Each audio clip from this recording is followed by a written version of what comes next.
1, fix. Baik, selamat pagi semuanya. Para mahasiswa yang cantik-cantik, ganteng, luar biasa.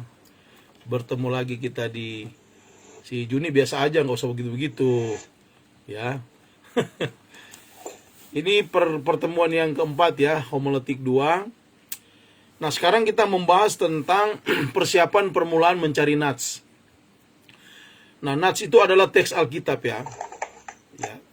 Teks Alkitab yang menjadi pedoman akan khotbah yang kalian sampaikan, yang akan diuraikan juga berdasarkan konteks nats tersebut. Nah, semua permulaan tentu sukar, ya, termasuk juga persiapan khotbah, seperti yang saya sampaikan kepada kalian, ya, terutama bagi yang tidak berpengalaman, ya. Nah, berbagai macam pertanyaan-pertanyaan pasti akan menyibukkan pengkhotbah tersebut apabila dia memang tidak berpengalaman, tidak belajar teologi, tidak belajar ilmu berkhotbah seperti saat ini yang sedang saya ajarkan, homiletika, ilmu berkhotbah. Orang-orang yang tidak bersentuhan langsung dengan pembelajaran-pembelajaran segaris dengan ilmu berkhotbah ataupun belajar teologi, ya, maka orang tersebut itu akan sangat kerepotan, ya, dia akan sangat kesulitan dengan sendirinya, ya. Kenapa saya katakan dia akan kesulitan? Karena untuk mencari nats ini membutuhkan keahlian tersendiri. Oleh karena itu ada pembelajarannya secara khusus di dalam homiletika ini, yang kemudian saya naikkan di dalam homiletika 2. Saya sebagai dosen pengampu kalian, di homiletika pertama saya sudah menjelaskan tentang nats, ya, di bagaimana seorang pengkhotbah berkhotbah itu jangan lari dari nats yang ada, dari teks Alkitab tersebut, ya, seperti itu. Nah, kemudian juga apabila begini, saya menyuruh misalnya Juni kamu khotbah di Cepal, ya, temanya tentang ini atau yang berhubungan dengan ini, pergaulan muda-mudi. Nah, kalau kalian tidak belajar, tidak memahami konteks dalam berhomiletika, ya, menerapkan ilmu homiletika, ataupun yang belum belajar, maka kalian akan kesulitan. Juni akan kebingungan. Waduh, apa ya? Akan timbul berbagai macam pertanyaan di kepala. Aduh, bagaimana ya? Aduh, khotbahnya tentang muda-mudi, apa ya? Gitu loh. Nah, akan disibukkan dengan banyak pertanyaan untuk mencari teks tersebut, untuk mencari nats tersebut. Ya. Apakah nats ini sudah tepat? Apakah nats ini berhubungan? Ya. Apakah nats ini akan membawa jemaat, khususnya para pemuda, untuk dapat memahami, ya, apakah nats ini bersinggungan atau berhubungan langsung dengan judul yang ada, apalagi kalau sifatnya topikal. Saya sudah sampaikan ke kalian di semester yang lalu ya, di homiletika 1, ya, bagaimana topikal, tekstual serta ekspositori, ya. Nah, untuk kalian bisa menghubungkan secara jelas dengan nats yang ada. Kalau ekspositori, ya, otomatis pembacaannya itu secara satu perikop, ya, yang bisa kalian uraikan. Kemudian tekstual, ya, bisa dari 1, 2, 3 ayat dan seterusnya, ya. Tetapi kalau konteks plastiknya tersini sayang. Thank you, Ma. Nah, kalau teks topikal, nah ini terkadang merepotkan kalau pengkhotbahnya belum terbiasa menyusun khotbah. Karena kadang misalnya di komsel atau di ibadah-ibadah keluarga, misalnya ditunjuk, ya, misalnya Albert, sampaikan firman Tuhan. Topiknya seperti ini. Nah, kalau dia tidak memahami, dia tidak paham, maka dia akan kesulitan. Dia akan kesulitan dengan sendirinya. Ya, Karena topikal itu sudah tentukan judulnya, tinggal mencari ayatnya. Ya, seperti itu. Nah, pertanyaan banyak akan timbul. Kemudian pertanyaan yang paling mendasar juga, dapatkah saya menerangkan nats tersebut? Gitu loh. Itu menjadi pertanyaan. Ya. Dan apakah nats tersebut ya berlaku atau berhubungan langsung dengan keadaan pendengarnya? Nah, itu yang perlu dipertanyakan. Ya.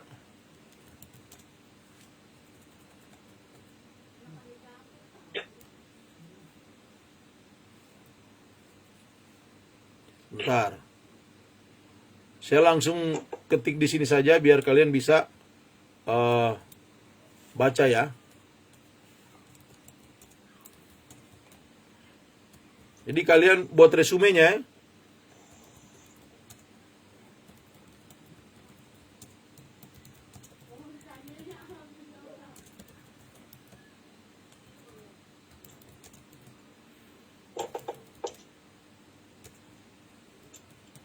Nah, jadi pertanyaan-pertanyaan tadi itu juga baik agar kalian tidak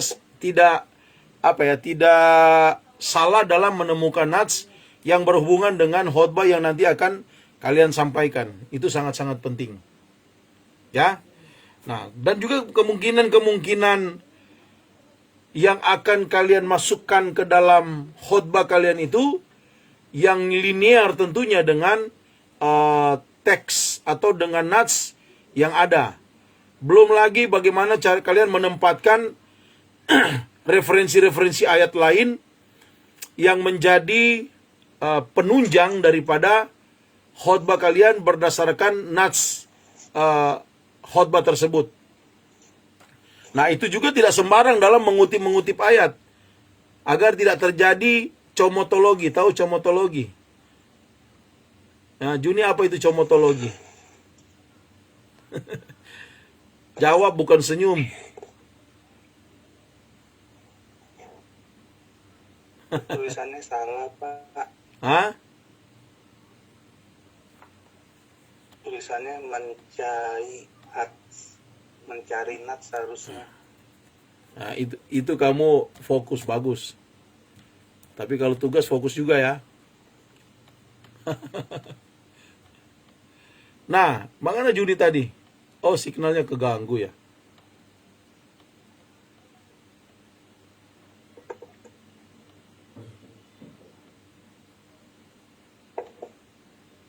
Nah, jadi ini penting untuk diperbincangkan selanjutnya karena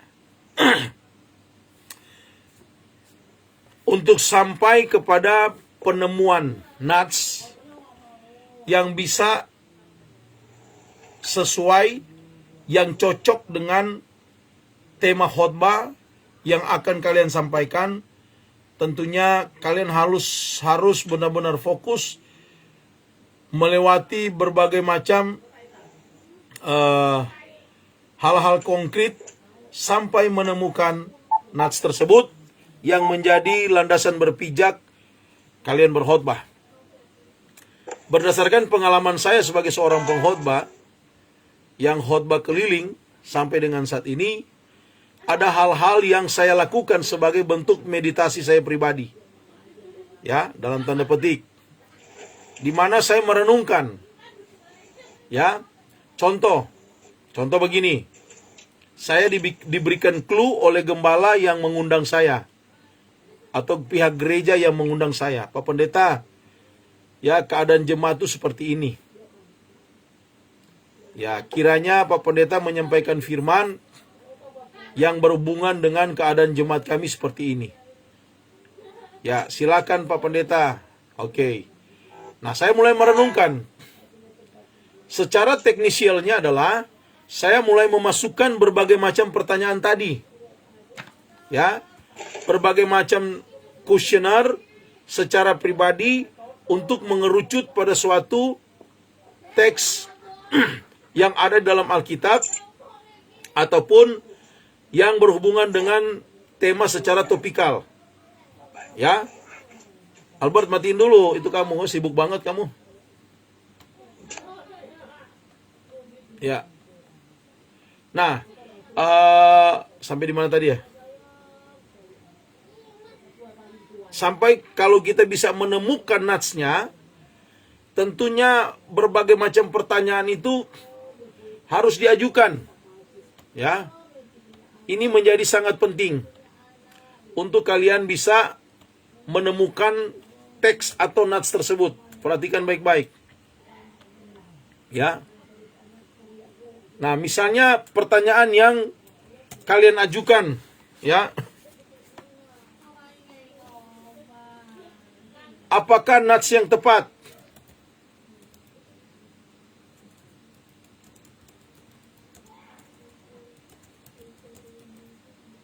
Nats yang tepat yang berhubungan dengan topik yang ada. Ya. Apakah nats yang tepat berhubungan dengan topik yang ada? Nah, ini penting untuk kalian tanyakan dalam persiapan menyusun khotbah yang berhubungan dengan pencarian nats, pencarian teks Alkitab secara khotbah topikal. Saya sedang bicara topikal ya. Nah, karena ini harus berkreativitas secara cermat ya, untuk mengamati konteks Alkitab, nats tersebut, agar tidak lari daripada topik yang akan diuraikan, disampaikan, atau yang akan dinarasikan kepada jemaat-jemaat yang ada. Ini harus diperhatikan. Nah, kemudian pertanyaan yang pertama saya sudah sampaikan tadi. Apakah nats yang tepat yang berhubungan dengan topik yang ada? Seperti yang saya sampaikan tadi, misalnya gembala yang menghubungi saya, gereja yang menghubungi saya untuk berkhotbah, berkata begini, Pak, keadaan jemaat kami seperti ini. Jadi Pak Pendeta bisa berkhotbah untuk berhubungan dengan keadaan jemaat kami seperti ini. Nah, saya tentunya sebagai pengkhotbah dalam persiapan permulaan mencari nats, ya, yang sehubungan dengan topik kuliah kita hari ini, persiapan permulaan untuk mencari nats, tentunya saya akan mulai berpikir. Nah, jangan lupa, ya, mulai berpikir, kemudian mulai saya bertanya secara pribadi yang berhubungan dengan konteks topik tersebut, yang pada akhirnya akan mengerucut kepada teks Alkitab atau nats yang akan menjadi pijakan khotbah kita sesuai dengan topik tersebut, sesuai dengan tema tersebut. Jadi kalian harus belajar untuk bertanya. Ya. Untuk bertanya kepada diri pribadi kalian sesuai dengan bagaimana persiapan permulaan mencari nats. Sebentar saya sapa dulu. Wah, terima kasih Pak Advokat, Pak Pengacara yang luar biasa. Pak Febri Mewengkang SHMH. Tuhan berkati, diberkati senantiasa juga.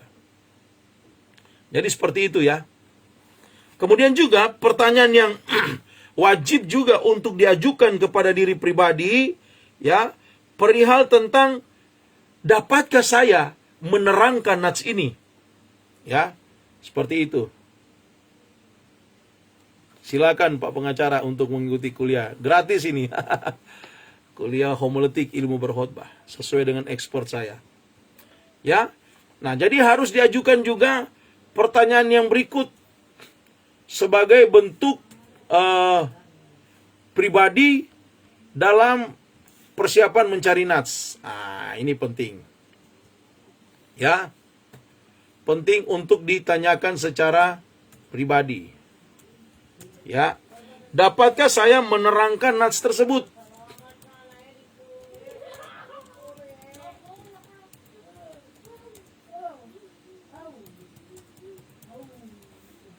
Ya, karena memang ada orang yang juga yang tidak mendalami ilmu secara teologi, ya, apalagi yang berhubungan dengan berkhotbah homiletika ini, dia harus rajin bertanya pada diri dia. Fungsi bertanya pada diri dia sendiri yang berhubungan dengan dapatkah saya menerangkan nats tersebut, agar supaya dia belajar, agar supaya orang tersebut menggali relevansi daripada nats tersebut dengan konteks kekinian. Karena itu penting, bicara relevansi konteks secara konteks kekinian dengan ayat tersebut, itu harus diwajibkan. Karena ayat itu harus didaratkan pada konteks kekinian kepada jemaat tersebut yang bersifat kekinian. Jadi benar-benar mendarat, benar-benar jemaat diberkati dengan kebenaran firman Allah itu. Jangan biarkan jemaat itu pulang dengan bingung, dengan banyak pertanyaan di kepalanya. Apa tadi maksud ayat itu ya? Apa maksud khotbah itu? Nah, kita sebagai pengkhotbah berkewajiban untuk menerangkan secara komprehensif, secara utuh kepada jemaat. Itu tugas kita. Itu kewajiban pengkhotbah. Haknya jemaat adalah dia mendengarkan khotbah. Dan dia mengambil komitmen juga melaksanakan kewajiban setelah mendengarkan khotbah berdasarkan nats tersebut, jemaat semakin memahami, semakin mengerti akan apa yang disampaikan oleh pengkhotbah tersebut. Ya. Jadi penting pengkhotbah bertanya pada dirinya, dapatkah saya menerangkan nats tersebut? Berfungsi agar dia belajar, berfungsi agar dia menghayati terlebih dahulu, memahami terlebih dahulu, memaknai terlebih dahulu nats tersebut pada diri dia. Ya, itu yang harus diperhatikan.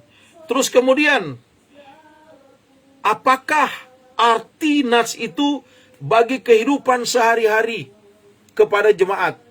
Ya. Jadi itu juga harus dipertanyakan, apakah arti daripada nats tersebut, ya,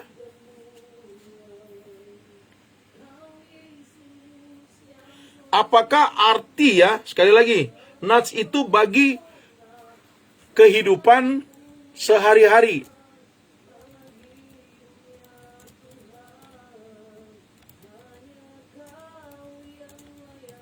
Nah, jadi pertanyaan berikut yang wajib diajukan kepada diri pengkhotbah adalah, apakah arti daripada nats tersebut bagi kehidupan sehari-hari jemaat? Gitu loh. Karena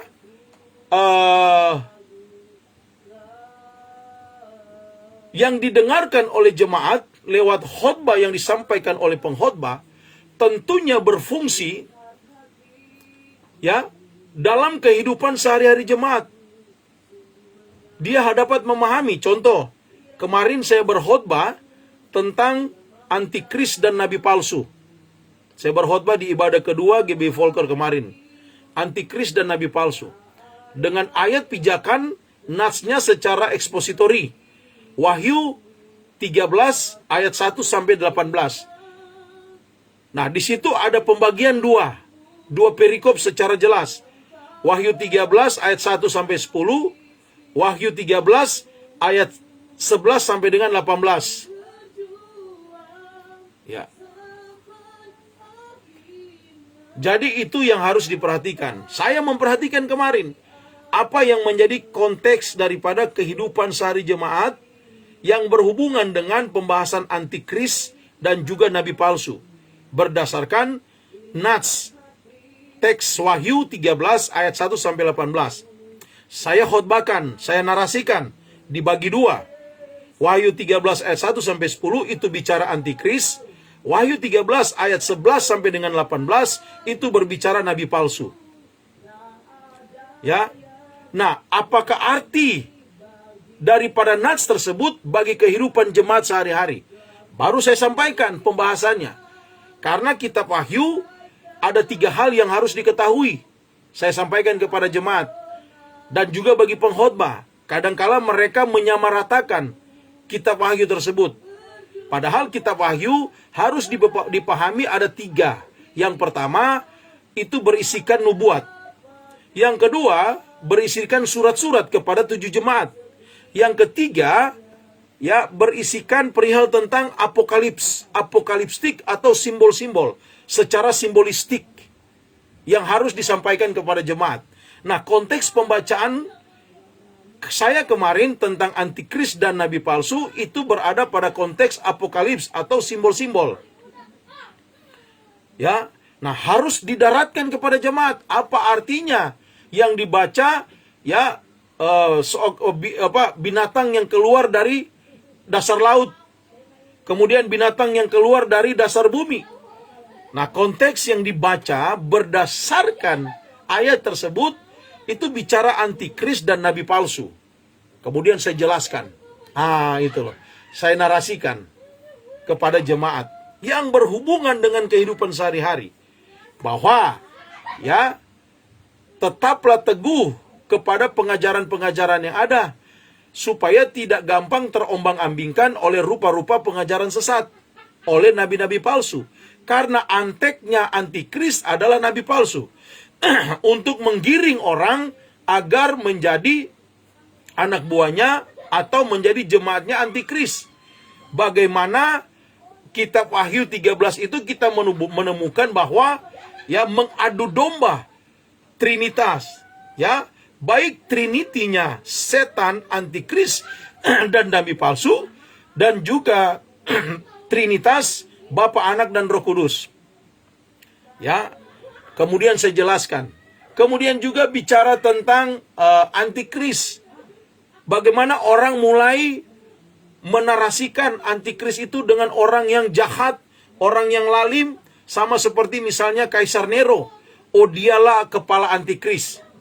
Ya, waktu di masa kepemerintahan Kaisar Nero, 9 hari lamanya dia membakar kota Roma, dan kemudian dia menuduh orang Kristen lah yang menyebabkan kebakaran tersebut, dan akhirnya orang Kristen diburu dan dimatikan, dimusnahkan. Ya, kemudian orang mulai menggambar-gambarkan, oh dialah antikrisnya. Nah, kemudian dihubungkan dengan kedatangan Kristus yang kedua kali. Karena proses tentang antikris dan nabi palsu ini memang dihubungkan dengan kedatangan Yesus yang kedua kali. Tetapi apakah Yesus datang kedua kali dengan peristiwa Kaisar Nero tersebut? Tidak. Berarti persepsi orang yang mengatakan itu salah. Kemudian juga Hitler, Perang Dunia Kedua. Kemudian banyak orang mulai menarasikan, oh dialah antikris. Karena dia membuat genosida terhadap orang-orang Israel. Dihubungkan lagi dengan orang-orang Israel. Apakah Tuhan datang peristiwa Perang Dunia Kedua? Tidak. Kemudian kelaparan di mana-mana terjadi. Di awal tahun 80-an dan tahun 80-an lah. Ya, misalnya di Ethiopia.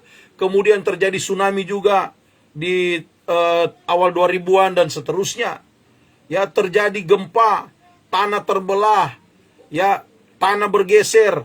Semua itu tanda-tanda alam yang membuat orang berspekulasi Tuhan sudah datang pas ini. Akhirnya banyak juga hamba-hamba Tuhan menjadi peramal. Bukan seharusnya menjadi penyampai firman, akhirnya menjadi peramal. Oh, tanggal sekian, bulan sekian, tahun sekian, Tuhan datang. Masih ingat yang di Bandung? Ya, mereka berkumpul memuji menyembah Tuhan karena mereka tahu hari itu Tuhan datang.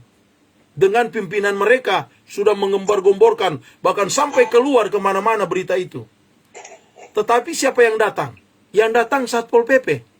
Membubarkan mereka. Kepolisian membubarkan mereka. Bukan Tuhan yang datang.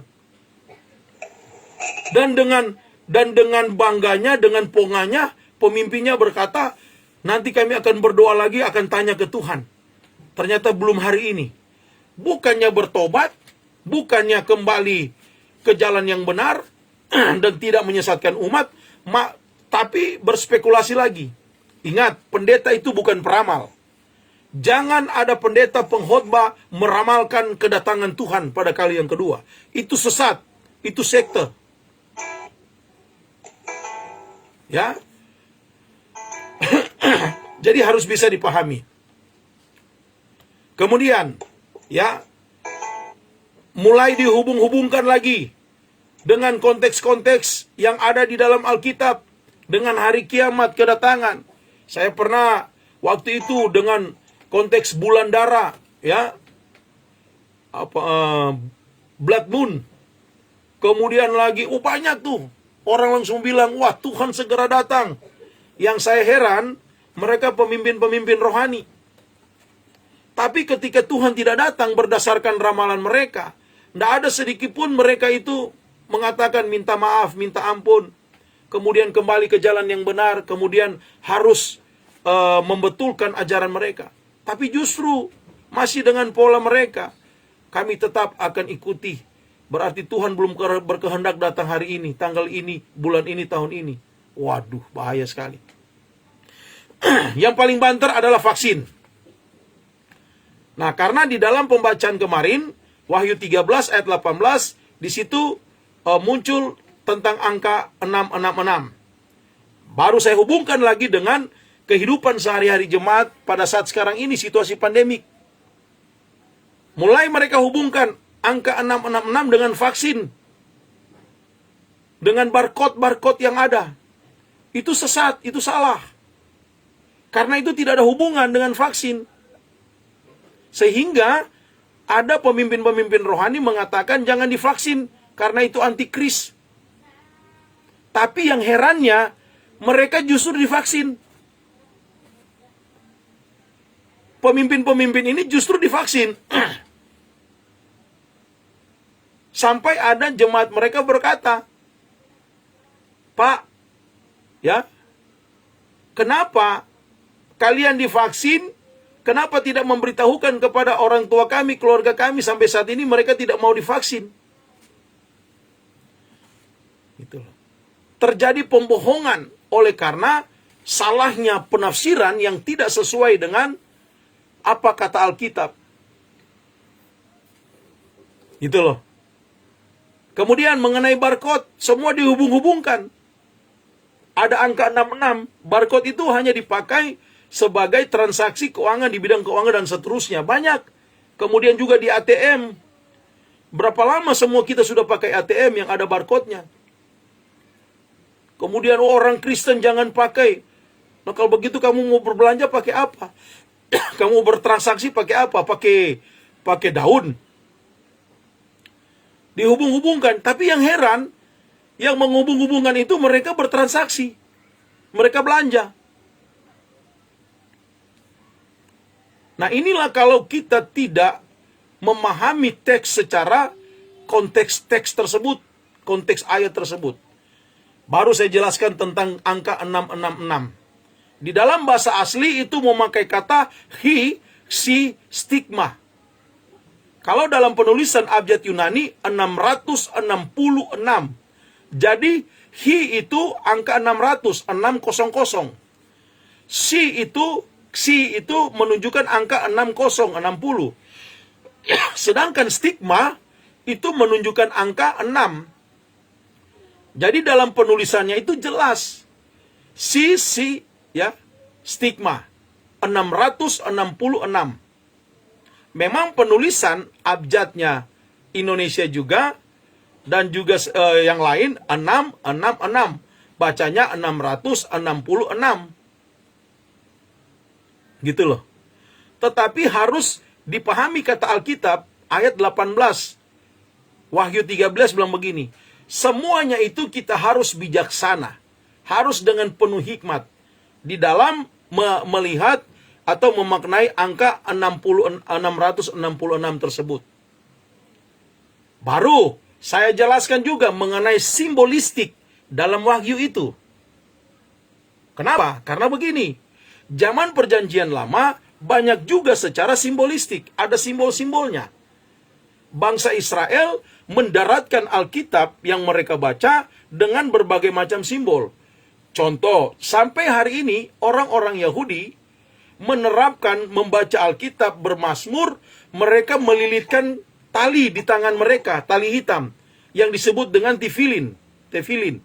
Kemudian ada kotak kecil di kepala mereka yang mereka ikatkan. Bagaimana pendaratan konteks ayat mereka? Ya, taruhlah di dahimu, lilitkanlah itu di tanganmu, dan seterusnya.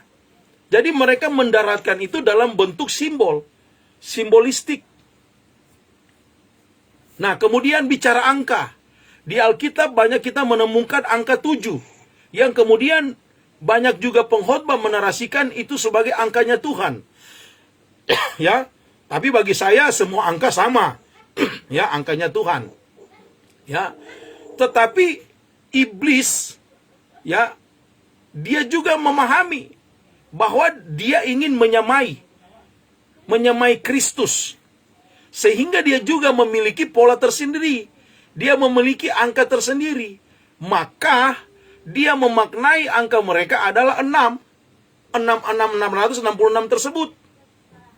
Karena kalau angka 7 itu sering dipakai di dalam Alkitab. Di dalam Allah menciptakan, mengcreate bumi ini 6 hari, di hari ke-7 dia istirahat. Kemudian lagi yang berhubungan dengan angka-angka 7 yang ada di dalam Alkitab. Belum lagi ada pendeta berkhotbah tentang angka 9 adalah angka Roh Kudus, dan seterusnya dan seterusnya. Berbicara secara simbolistik, number, angka. Ya. Akan tetapi ayat yang harus kita daratkan dalam Wahyu 13 tersebut, karena ini sudah bicara ilmu berkhotbah, dan kalian sudah melewati homiletik 1 yang kemarin, semester 5 kemarin, dan kalian sudah pada praktek khotbah, topikal, tekstual, ekspositori, bagaimana menyusun khotbah, bagaimana pola khotbah, kerangka khotbah. Saya sudah jelaskan kepada kalian semua. Saya sekarang tinggal mengingatkan. Nah, yang kalian harus jelaskan, nats itu harus mendarat kepada jemaat, sama seperti saya berkhotbah kemarin mengenai antikris dan nabi palsu. Ya. Jadi, angka-angka tersebut 666 itu akan diberikan kepada orang-orang pengikut antikris. Jadi mereka menyatakan diri dulu pengikut antikris, baru dicap. Angka 66 itu berdasarkan ayat Alkitab. Di ayat-ayat sebelumnya. Jadi kalau kita pengikut Kristus, kita tidak akan diberikan cap tersebut di hari antikris tersebut. Dia berkuasa 7 tahun lamanya. Ada 2 periode di situ. 3,5 tahun pertama dan 3,5 tahun yang kedua. Jadi hanya hanya siapa dia yang mau menjadi pengikut antikris baru diberikan cap tersebut. Kalau tidak mau menjadi pengikut antikris, tidak akan diberikan cap. Akan mengalami penganiayaan tersebut di waktu hari tersebut. Itu maksudnya konteks Alkitab. Bukan dihubungkan dengan sekarang ini. Jangan mau. Jangan mau. Jangan mau vaksin. Ada angka 66-nya. Nanti di tubuhmu, waduh. Saya mau katakan kepada kita, bukan perkara itu engkau ditolak di surga. Oh, divaksin ada angka 6. Tidak. Tetapi berdasarkan keimananmu kepada Tuhan Yesus Kristus, kepercayaanmu kepada Tuhan Yesus Kristus, maka di hari antikris itu ada 3 hal yang terjadi: murtad, hujat, dan durhaka. Berdasarkan ayat-ayat tersebut, akan banyak orang menjadi murtad, akan banyak orang menghujat Allah, akan banyak orang menjadi durhaka. Itu loh konteksnya. Jadi, sebagai seorang pengkhotbah, di dalam mencari nats, permulaan persiapan mencari nats, tanyakan pada diri kalian yang saya sudah sampaikan tadi, apakah nats yang tepat yang berhubungan dengan topik tersebut? Kedua, dapatkah saya menerangkan nats tersebut? Ketiga, apakah arti daripada nats tersebut bagi kehidupan sehari-hari jemaat yang mendengarkan khotbah? Itu penting untuk ditanyakan. Ya. Kemudian, dapatkah engkau menyelidiki nats tersebut? Gitu loh. Ya. Jadi, penyelidikan itu penting.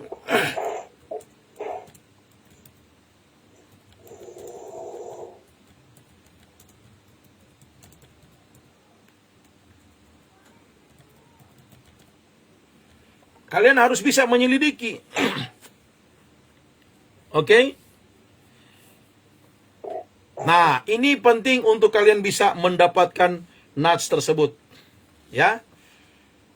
Yang memang agak menjadi sulit apabila belum mempelajari yang namanya homiletika, ilmu berkhotbah, dan belum bersentuhan dengan dunia teologi. Ya, baik biblikal, ilmu tafsir dan lain sebagainya. Akan tetapi setiap orang tentunya pasti dipakai Tuhan untuk menyampaikan firman. Ya. Tapi ada lebih baik setiap pengkhotbah yang akan menyampaikan firman, belajarlah. Apalagi dalam menemukan nats yang tepat untuk menguraikannya secara konteks kekinian yang berhubungan dengan jemaat atau yang kita sebut dengan kontekstualisasi. Itu, ya. Oke. Sampai di sini ada yang bertanya? Saya, Pak. Silakan, Albert. Nah, Pertanyaan harus sesuai ya. ini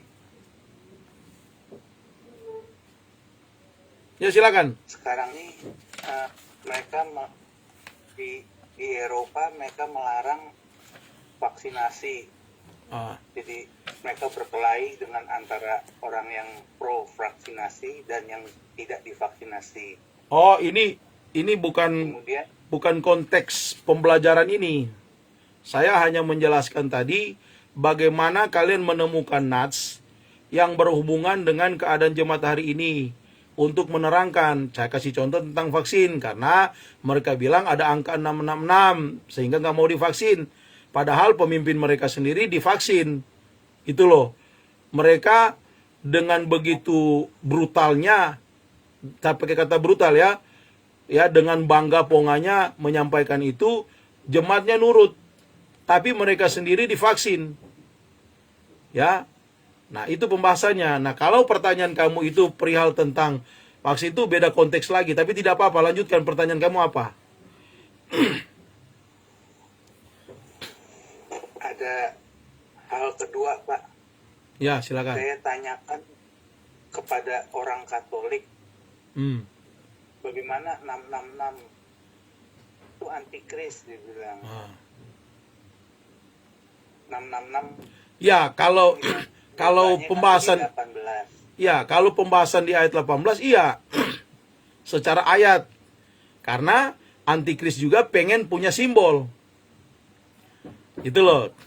Karena simbol di Alkitab ya, angka 7 ya sering sekali dipakai yang berhubungan dengan Tuhan. Gitu loh. Dengan Allah. Maka iblis itu kan ingin menyamai Allah. Dia ingin menyamai Allah. Lihat konteks Yesaya. Kenapa Lucifer dibuang dari surga? Diusir. Karena dia ingin menyamai yang maha tinggi. Kalau di konteks Yesaya kamu baca, kamu akan menemukan perkataan begini. Saya akan, atau aku akan. Jadi benar-benar dia ingin menyamakan dirinya dengan Allah yang menciptakan dia. Nah, oleh karena itu sampai saat ini ya iblis berupaya untuk terus ya memutarbalikkan fakta-fakta absolut dalam Alkitab, dan antek-antek nabi palsu inilah yang dipakai iblis untuk menyampaikan kebohongan-kebohongan, untuk menyampaikan ayat-ayat yang ada di Alkitab berdasarkan versi mereka ini. Nah, sangat berbahayanya jemaat-jemaat banyak yang percaya. Gitu. Sebagai salah satu contoh adalah mereka meramal hari kedatangan Tuhan, hari kiamat itu. Yang paling terkenal itu waktu tahun 2000 berapa itu? 2012 kalau tidak salah, yang di Bandung itu. Ya, mereka sudah berkumpul di satu rumah, sudah memuji menyembah Tuhan, mereka menunggu Tuhan datang, yang datang bukan Tuhan, yang datang polisi dan Satpol PP, membubarkan mereka. Bukankah ini sesat? Makanya saya sebagai seorang pendeta, seorang gembala, seorang pengkhotbah, bahkan seorang dosen teologi, saya benar-benar jelas tegas mengatakan ini dengan begitu keras. Berhentilah hai para hamba Tuhan yang menjadi peramal kedatangan Tuhan. Karena itu sudah tidak sesuai Alkitab. Jangankan anak, ya, jangankan saya, anak saja tidak tahu berdasarkan teks Alkitab. Hanya Bapa yang tahu. Nah, secara tafsiran literasinya kita harus bawa ke jemaat bahwa begini nih, ya, kita domainya Allah ya domainya Allah.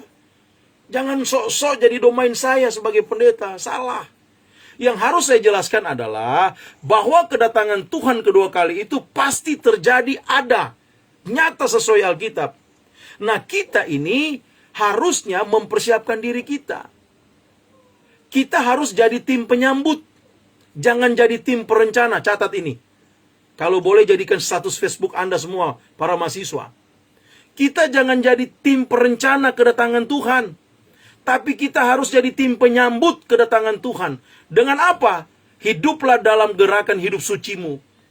Holy Life Movement. Hidup dalam kegerakan hidup suci. Kita harus jadi tim penyambut kedatangan Tuhan Yesus pada kali yang kedua. Jangan jadi tim perencana.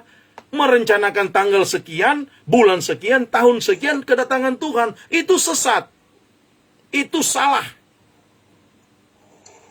Sekali lagi kalian, sebagai mahasiswa semester 6 yang belajar homiletika 2 ini, pengajaran yang saya sampaikan konkret. Jangan sampai kalian kelak suatu waktu saya berkhotbah tidak sesuai dengan teks Alkitab. Ya, saya percaya kalian pasti jadi pengkhotbah. Katakan amin. Amin. Amin. Amin. Nah, amin. Amin. Nah, amin 12 kali. Bilang amin, amin, amin. Beri kemuliaan bagi Tuhan. Beri kemuliaan bagi Tuhan. Soli Deo Gloria. Segala kemuliaan hanya bagi Tuhan. Nah, saya mau sampaikan kepada kalian. Jadilah pengkhotbah secara teks Alkitabiah. Ya. Jadilah pengkhotbah. Apa kata Alkitab. Bukan apa kata pendeta. Bukan apa kata pengkhotbah. Tapi apa kata Alkitab. Oh, berarti saya nggak usah berpikir yang lain. Baca aja Alkitab. Bukan begitu juga cara memahaminya. Makanya ada ilmu tafsir, hermeneutik. Ada biblikal. Ya. Ada teologi sistematika. Ada teologi historika. Ada teologi praktikal. Ada teologi perjanjian lama, perjanjian baru. Ada penafsiran dan seterusnya. Banyak sekali. Begitu komprehensif. Begitu utuh, begitu lengkap pembelajaran yang ada. Ya, seperti itu. Nah, kita harus bisa memahami persiapan permulaan mencari nats. Ya. Timbul pertanyaan, mengapa saya seorang pengkhotbah, ya, harus menetapkan nats di setiap peribadatan hari Minggu, ibadah raya? Jawabannya adalah dikarenakan jemaat-jemaat yang datang ke gereja. Ini saya mengulangi pengajaran di homiletika 1 semester 5 yang lalu. Bahwa jemaat yang datang ke gereja, mereka bukan sekedar untuk menyanyi, menyembah, memuji, menyembah Tuhan di dalam praise and worship. Mereka bukan hanya datang untuk memberikan persembahan kasih, ucapan syukur, kolektan, dan juga perpuluhan. Tetapi mereka datang tujuan utamanya adalah untuk mendengarkan khotbah. Ingat baik-baik itu. Pusat daripada liturgi di gereja adalah khotbah. Ini harus dipahami. Ini yang saya selalu ajarkan kepada kalian. Saya dulu yang mengajar liturgika. Ya. Pernah mengajar liturgika juga. Jadi pusat daripada liturgi itu sendiri dalam gereja yang dibuat, yang diatur oleh gereja adalah khotbah.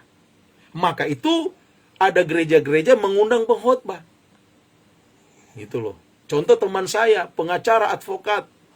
Dia diundang berkhotbah. Dia juga sebagai seorang penatua. Ya. Dan dia wajib mempersiapkan dirinya untuk mencari teks, mencari nats, ya, yang berhubungan juga dengan apa yang akan dia khotbahkan.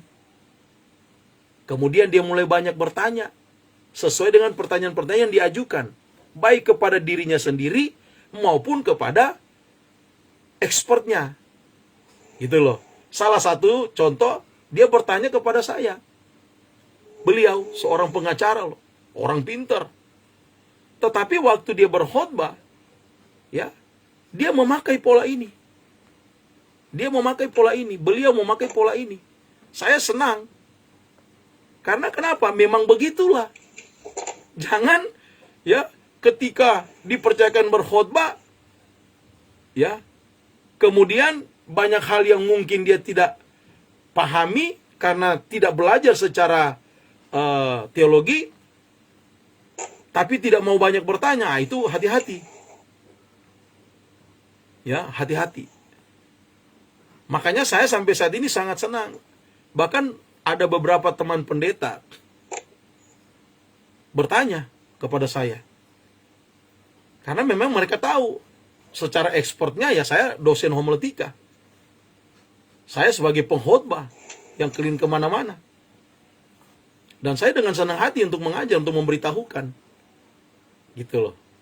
Nah oleh karena itu penting bagi kita untuk belajar tentang menemukan nats sebagai persiapan permulaan untuk Anda berkhotbah. Oke? Nah, apa yang harus kita ketahui di dalam permulaan mencari nats? Yang pertama, tolong kalian catat. Selain tadi pertanyaan-pertanyaan yang ditimbulkan di dalam kalian mencari nats, ya. Nah, yang pertama-pertama yang perlu diperhatikan adalah hubungannya dengan kitab suci tersebut. Gitu loh. Nah, ini penting bagi kita untuk dapat memahami eksistensi daripada apa yang akan kita sampaikan itu. Pure harus berhubungan dengan kitab suci. Ya.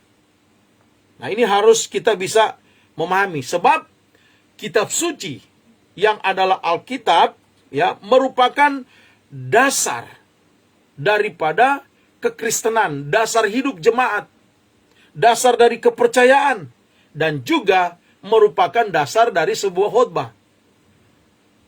Gitu loh. Nah, ini harus bisa diperhatikan dalam permulaan Anda mencari nats. Ya, saya ketikkan dulu ini agar tidak hilang. Ya.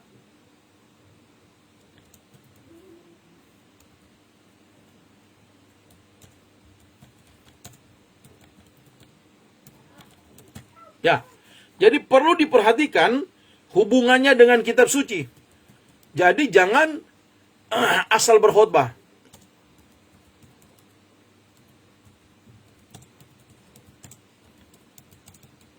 Ya. Contoh kalian sedang menarasikan tentang nabi palsu misalnya. Seperti yang saya khotbahkan kemarin. Disiarkan langsung juga live streaming lewat Facebook. Volker. Ya. Misalnya begini nih, nabi palsu. Ya. Kalian harus temukan teks-teks atau nats tersebut yang memang berhubungan dengan kitab suci tersebut. Jadi kalian tidak dengan asal bicara. Jadi semua pembicaraan, narasi-narasi yang keluar dari pengkhotbah memang berkesesuaian atau berpulang kepada dasar Alkitab. Makanya sering kita sebut dengan pengajaran Alkitabiah. Seperti itu. Itu yang harus dipahami yang pertama. Ya. Kalian harus bisa benar-benar secara teratur ya, dalam pergumulan pribadi, dalam persiapan. Ingat saya sudah jelaskan kepada kalian persiapan. Mulai dari hari Senin sampai dengan hari Sabtu. Ya. Bagaimana bermeditasi yang harus kalian lakukan di dalam persiapan berkhotbah. Dari hari Senin sampai dengan hari Sabtu. Ya, langkah-langkahnya saya sudah sampaikan kepada kalian semua. Kemudian bagaimana gaya kalian, penyampaian kalian, bahasa verbal, bahasa non-verbal, yaitu gerakan tubuh, ya, eye contact, ya, itu semua kalian harus praktekkan dengan benar-benar di waktu berkhotbah. Maka saya membuat praktek berkhotbah homiletik 1 itu dengan ketat, dengan penilaian yang ketat. Semua saya nilai berdasarkan unsur penilaian homiletika. Dan itu pun saya sudah sampaikan kepada kalian unsur-unsur penilaiannya. Jadi saya tidak sembunyikan kemudian saya nilai kalian, tidak. saya sampaikan unsur penilaian seperti juri. Kalau juri-juri sekarang kan mereka sembunyikan penilaian. Jangan sampai ya kalian udah tahu penilaiannya. Tapi dalam pengajaran ini saya sampaikan dulu penilaiannya. Agar ketika kalian praktek, kalian sudah ada pijakan konkret. Dan puji Tuhan, rata-rata kalian berkhotbah kemarin praktek bagus. Saya senang. Berarti apa yang saya ajarkan ya sudah membumi dalam kehidupan kalian. Dan bisa teraplikasi dengan baik waktu kalian praktek. Tepuk tangan dong bagi Tuhan, bukan bagi kalian. Ya. Itu. Oh, saya mantap. Bahkan saya lihat ada yang jadi TikTok loh. Ya, seperti itu. Jadi ya bersyukur kita sudah melewati praktik tersebut. Ya. Nah, hal yang kedua yang harus diperhatikan di dalam persiapan permulaan mencari nats khotbah ini adalah bagaimana kita harus bisa menghubungkan dengan tahun-tahun gerejani. Nah, di situ ada kalender akademik gereja juga saya katakan. Ya, misalnya Paskah, Natal, hari ulang tahun gereja, atau sinode. Kemudian ada hal-hal yang berhubungan juga dengan tahun-tahun gerejani yang ada di gereja Anda. Nah, jadi hal-hal itu juga bisa menuntun kepada persiapan-persiapan mencari nats atau teks dalam menyusun khotbah. Itu maksudnya. Nah, hal-hal konkret inilah yang harus kalian praktekkan, yang harus kalian benar-benar dalami secara mendalam, agar ketika kalian berkhotbah sudah berada di mimbar, hari itu kalian hanya berkhotbah, sampaikan kebenaran firman Tuhan. Bukan lagi belajar, tetapi berkhotbah. Nah, di dalam berkhotbah, Anda juga akan mendapatkan pelajaran-pelajaran, pengajaran-pengajaran konkret. Karena bukan jemaat saja yang mendapatkan pengajaran, tetapi pengkhotbah. Karena firman Tuhan itu bagaikan pedang bermata dua. Dia menghadap kepada jemaat, dia juga menghadap kepada pengkhotbah itu sendiri. So, para mahasiswa yang kukasihi, tetaplah berpegang kepada apa yang saya sudah ajarkan ini dalam mempraktekkan berkhotbah yang baik, yang benar, agar tidak lari kemana-mana. Jadi, persiapan permulaan untuk mencari nats ini sangat-sangatlah penting dalam kalian melakukan persiapan khotbah. Karena kenapa? Karena nats ini berhubungan dengan topik yang akan kalian bicarakan atau tema khotbah yang akan kalian bicarakan. Kemudian juga akan berpengaruh kepada setting point yang menjadi bagian utama daripada khotbah untuk kalian sampaikan, dan juga bagian-bagian tambahan untuk mendukung bagian utama tersebut dengan referensi ayat-ayat yang kalian akan ambil. Tapi jangan sampai ada namanya comotologi. Hanya comotologi artinya comot-comot saja. Ayat-ayat, oh ini cocok. Tidak. Tetapi setiap ayat yang menjadi referensi mendukung nats tersebut harus berkesesuaian dengan nats tersebut. Ya, saya kasih contoh. Dengarkan baik-baik. Misalnya, Yesus berbicara mengutip teks perjanjian lama. Hadirkan perjanjian lama itu. Karena Yesus juga banyak mengutip teks perjanjian lama. Ya. Kemudian juga, misalnya kalian berkhotbah tentang kata berbahagia. Berbahagialah. Carilah juga ayat yang mendukung kata berbahagia itu. Kemudian kalian gali secara etimologi, asal kata daripada kata di teks tersebut. Kata berbahagia, saya kasih contoh misalnya, makarios. Dalam bahasa teks Yunani, kata makarios. Bahasa Indonesia menerjemahkannya berbahagialah. Tapi kalau kita bandingkan dengan King James Version, kitab bahasa Inggris, King James Version memakai kata blessed. Blessed maksudnya. Blessed. Yang artinya diberkatilah. Nah, jadi orang akan berkata, loh, kok bahasa Indonesia berbahagialah? Kenapa di King James Version memakai kata blessed? Sedangkan secara literal diartikan harfiah diberkatilah. Disinilah uniknya penggalian ayat tersebut, kata berbahagia yang dipakai oleh Yesus Kristus waktu khotbah di bukit. Berbahagialah engkau yang miskin di hadapan Allah. Berbahagialah engkau yang dianiaya oleh karena namaku. Berbahagialah engkau yang berduka cita, dan seterusnya. Ada kekontrasan yang terjadi di dalam keterangan ayat tersebut. Tetapi jangan lihat kekontrasan itu. Tetapi lihatlah hubungan esensial dari perkataan Yesus tentang kata berbahagia tersebut. Nah, cara untuk menemukannya, pakailah parsing di dalam mencari ayat Alkitab, pengertian etimologi, kemudian penjebarannya secara terminologi. Nah, itu yang saya sudah ajarkan kepada kalian. Kata makarios, dalam King James, blessed, diberkatilah. Ternyata adalah orang yang berbahagia, dialah juga orang yang diberkati oleh Tuhan. Oleh karena itu, situasi apapun, keadaan apapun, penderitaan apapun, termasuk konteks ini, berbahagialah menurut firman Allah, tetapi berbahagia di sini menurut konteks firman, bukan berbahagia menurut konteks manusianya. Jadi, yang dimaksud dengan kata berbahagia termasuk juga dikatakan diberkatilah. Jadi kalau kita bisa berbahagia justru di dalam situasi yang sulit, situasi yang menderita, situasi dibully, situasi difitnah, kitalah orang yang diberkati. Kenapa? Karena kita tidak membalas kejahatan dengan kejahatan. Karena kenapa? Karena kita tidak kehilangan akal meskipun dalam penderitaan.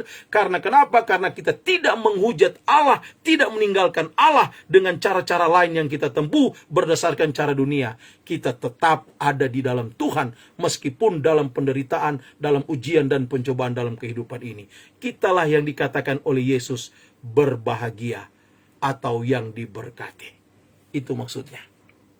Oke, dengan demikian selesai sudah pembelajaran kita tentang homiletika 2 di pertemuan keempat pada kesempatan kali ini. Sampai kita berjumpa kembali pertemuan kelima di minggu yang akan datang. Hari ini memang hari libur, tanggal merah, tetapi saya ambil ini sebagai hari untuk tetap saya mengajar, karena supaya tidak repot lagi mencari hari pengganti, hari libur. Ya, karena kita kan kuliah online, jadi mau libur nak libur sama saja, tetap belajar secara online. Oke ya, terima kasih saudara-saudara para mahasiswa. Tuhan memberkati kita semua ya. Oke, sebelum saya tutup, saya mau tutup dulu ini Facebook ini. Terima kasih juga teman-teman Facebook yang sudah giat menonton, bahkan mempelajari ikut kuliah. Jika Anda ingin mengupgrade keilmuan secara knowledge teologi, silakan. Datanglah ke STTRM. STTRM tetap tempat yang tepat untuk kalian belajar teologi. Karena dosen-dosen yang mengajar, dosen S1 saja, mengajar S1, strata 1, teologi, dan juga PAK, itu sudah doktor. Termasuk saya, Dr. Stephen R. Palit, MTH. Saya mengajar S1, khususnya juga mata kuliah di semester atas. Saya mengajar di semester bawah juga ada, ya, dan juga mengajar S2. Nah, STTRM ini sudah terakreditas secara institusi, akreditas baik. Ya, kemudian S1 ada 2, strata 1 teologi, strata 1 pendidikan agama Kristen, S2 strata 2 magister teologi, strata 2 magister pendidikan agama Kristen, dan juga strata 3 doktor teologi. Ya, DTH ini kita lagi proses reakreditasi, akan masuk asesmen lapangan, doakan dalam waktu dekat akan kembali terakreditasi. Kita tinggal reakreditasi. Ya, ingin belajar teologi, STTRM tempat yang tepat untuk Anda belajar. Tuhan Yesus memberkati. Sampai kita berjumpa di kesempatan yang lain dengan pengajaran-pengajaran yang lain. Shalom, salam di hati. Salam sehati. Haleluya. Makasih Pak pengacara, Tuhan memberkati. Haleluya. Nanti gen baku dapat orang.